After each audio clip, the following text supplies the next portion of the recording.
Assalamualaikum warahmatullahi wabarakatuh.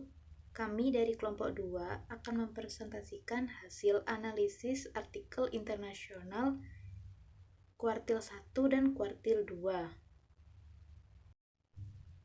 Anggota kelompok kami terdiri dari 4 orang.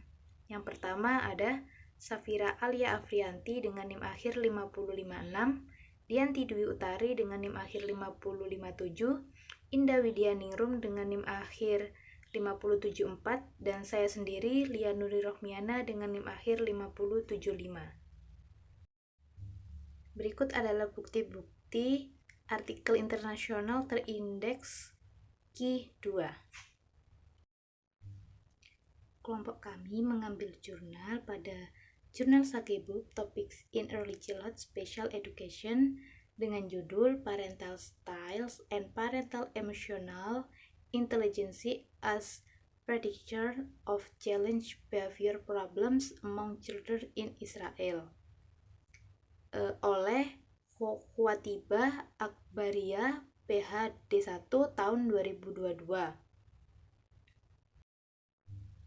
Dalam bahasa Indonesia, judul kami yakni Gaya Orang Tua dan Kecerdasan Emosional Orang Tua sebagai Prediktor Masalah Perilaku Menentang pada Anak di Israel oleh Khotibah Akbaria PhD 1 tahun 2002, Jurnal Sagebook Topics in Early Childhood Special Education. Scientific levelnya yakni laporan penelitian. Dengan tujuan, studi ini menguji apakah dua aspek lingkungan rumah anak-anak, prasekolah, gaya pengasuhan, dan kecerdasan emosional orang tua dapat menjadi faktor resiko terhadap perilaku menentang di kalangan anak-anak, taman kanak-kanak dalam masyarakat Arab di Israel. Baik, selanjutnya di sini saya akan menjelaskan tentang landasan-landasan teori yang ada pada artikel yang sudah kami cari. Yang pertama yaitu menurut MC Colt et al. Pada tahun 2011, anak-anak prasekolah dengan perilaku menentang seringkali menunjukkan kekurangannya dalam keterampilan sosial dan kemampuan untuk mengkontekstualisasikan isyarat emosional dari lingkungannya.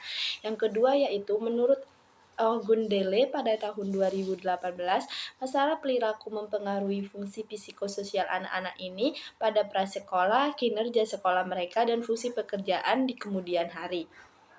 Yang ketiga yaitu menurut Bradley dan Mendel pada tahun 2005, banyak anak prasekolah yang diagnosis dalam masalah perilaku memiliki resiko tinggi untuk kemudian mengembangkan perilaku antisosial dan penyalahgunaan zat. Dan yang terakhir menurut Hosokawa dan Katsura pada tahun 2019 dan Najam 2015, gaya pengasuhan orang tua ini telah dikaitkan dengan perkembangan sosial dan psikologis anak, otonomi psikologis, dan kesehatan mental. Selanjutnya yaitu menurut Baumritt pada tahun 1991, model multidimensi yang menggambarkan 4 gaya pengasuhan otoriter, permisif, dan tidak terlibat yang ditandai dengan bagaimana orang tua memenuhi kebutuhan anak.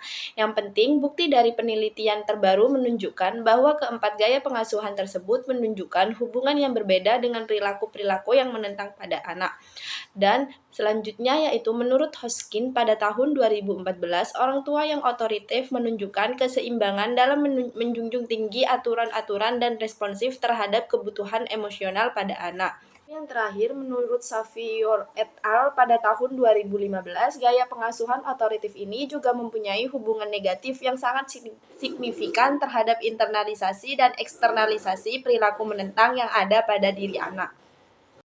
Baik, selanjutnya yaitu metode penelitian yang telah diketahui dalam menganalisis artikel yang sudah kelompok kami cari. Penelitian ini dilakukan di 30 TK di wilayah utara Israel pada tahun 2017. Penelitian ini menggunakan pendekatan penelitian kuantitatif dengan teknik pengumpulan data, yaitu menggunakan kuesioner, dan penelitian ini menggunakan sampel sebanyak 524 wali andik dari anak usia 4-5 tahun serta dari 30 guru TK yang ada di wilayah tersebut. Baik, untuk slide selanjutnya yaitu tentang hasil penelitian. Dari hasil penelitian ditemukan gaya orang tua dan kecerdasan emosional dalam memprediksi perilaku menentang pada kalangan anak-anak di taman kanak-kanak oleh masyarakat Arab di Israel menurut penilaian orang tua dan guru untuk lebih memahami faktor resiko dalam lingkungan di sekitar anak. Kemudian gaya pengasuhan yang otoriter dan tidak terlibat, serta kecerdasan emosional orang tua yang rendah dikaitkan dengan perilaku menentang yang lebih besar pada semua anak-anak di taman kanak-kanak masyarakat Arab yang tinggal di Israel saat itu. Hasil selanjutnya yaitu gaya pengasuhan yang dilakukan oleh orang tua masyarakat Arab yang tinggal di Israel kepada anak-anak memungkinkan untuk menimbulkan faktor proteksi bagi anak-anak di sana. Slide selanjutnya yaitu di sini dipaparkan tabel hasil penelitian. Untuk tabel yang pertama merincikan statistik deskriptif untuk masing-masing variabel penelitian yang digunakan dalam analisis. Untuk tabel yang kedua menggambarkan korelasi person antara variabel penelitian.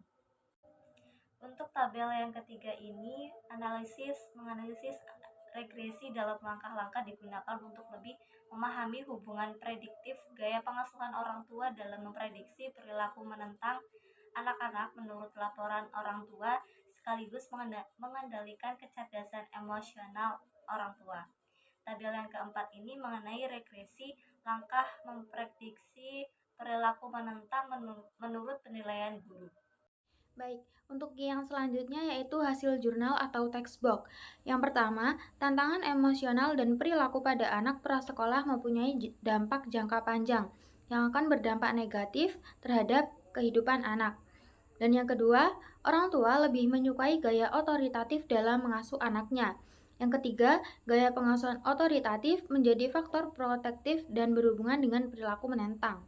Selanjutnya yaitu hal yang diharapkan namun tidak dijumpai pada jurnal. Dari artikel yang diteliti, gaya orang tua dan kecerdasan emosional orang tua sebagai prediktor perilaku yang menyimpang pada anak. Maka, kami akan meneliti bagaimana pengaruh pola asuh orang tua pada perilaku menyimpang anak usia dini terhadap sosial emosionalnya. Dan yang kedua, pada penelitian telah dijelaskan mengenai metode yang digunakan dan waktu penelitian, namun tidak dijelaskan secara spesifik mengenai berapa lamanya waktu penelitian, dimulai dari bulan apa sampai selesainya penelitian. Dan yang terakhir yaitu catatan. Yang pertama, penelitian selanjutnya akan diselidiki dan disajikan pada tabel-tabel hasil uji dengan keterangan yang lebih jelas. Dan yang kedua, penelitian selanjutnya akan disajikan mengenai keterangan simbol-simbol pada hasil penelitian dengan jelas. Baik, itu saja yang dapat kelompok kami sampaikan. Kurang lebihnya kami mohon maaf. Wassalamualaikum warahmatullahi wabarakatuh.